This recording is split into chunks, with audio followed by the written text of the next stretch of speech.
The Lord spoke to Moses, saying, When any of you sin and commit a trespass against the Lord by deceiving a neighbor in a matter of deposit or a pledge or by robbery, or if you have defrauded a neighbor or have found something lost and lied about it, if you swear falsely regarding any of the various things that one may do in sin, when you have sinned and recognize your guilt, and would restore what you took by robbery, or by fraud, or the deposit that was committed to you, or the lost thing that you found, or anything else about which you have sworn falsely, you shall repay the principal amount and add 1/5 to it. You shall pay it to its owner, when you recognize your guilt, and you shall bring to the priest as your guilt offering to the Lord a ram without blemish from the flock, or its equivalent for a guilt offering. The priest shall make atonement on your behalf before the Lord, and you shall be forgiven for any of the things that one may do and incur guilt thereby. The Lord spoke to Moses, saying, Command Aaron and his sons.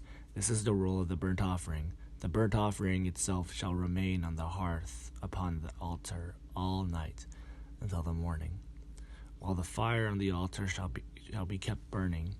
The priest shall put on his linen vestments after putting on his linen undergarments next to his body, and he shall take up the ashes to which the fire has reduced the burnt offering on the altar, and place them beside the altar.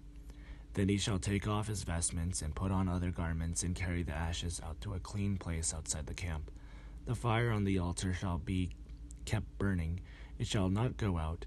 Every morning the priest shall add wood to it, lay out the burnt offering on it, and turn into smoke the fat pieces of the offerings of well-being. A perpetual fire shall be kept, burning on the altar, it shall not go out. This is the rule of the grain offering. The sons of Aaron shall offer it before the Lord, in front of the altar. They shall take from it a handful of the choice flour and oil of the grain offering. With all the frankincense that is on the offering, they shall turn its memorial portion into smoke on the altar as a pleasing odor to the Lord. Aaron and his sons shall eat what is left of it. It shall be eaten as unleavened cakes in a holy place. In the court of the tent of meeting they shall eat it. It shall not be baked with leaven. I have given it as their portion of my offerings by fire. It is mostly holy, like the purification offering and the guilt offering. Every male among the descendants of Aaron shall eat of it, as their perpetual due throughout your generations from the Lord's offerings by fire. Anything that touches them shall become holy. The Lord spoke to Moses, saying, This is the offering that Aaron and his sons shall offer to the Lord on the day when he is anointed, 1/10 of an ephah of choice flour as a regular grain offering, half of it in the morning and half in the evening. It shall be made with oil on a griddle. You shall bring it well soaked as a grain offering of baked pieces, and you shall present it as a pleasing odor to the Lord.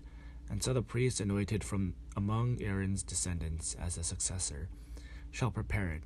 It is the Lord's, a perpetual due to be turned entirely into smoke. Every grain offering of a priest shall be wholly burned. It shall not be eaten. The Lord spoke to Moses, saying, Speak to Aaron and his sons, saying, This is the rule of purification offering. The purification offering shall be slaughtered before the Lord at the spot where the burnt offering is slaughtered. It is the most holy. The priest who offers it as a purification offering shall eat of it. It shall be eaten in a holy place, in the court of the tent of meeting. Whatever touches its flesh shall become holy, and when any of its blood is splattered on a garment, you shall wash the bespattered part in a holy place.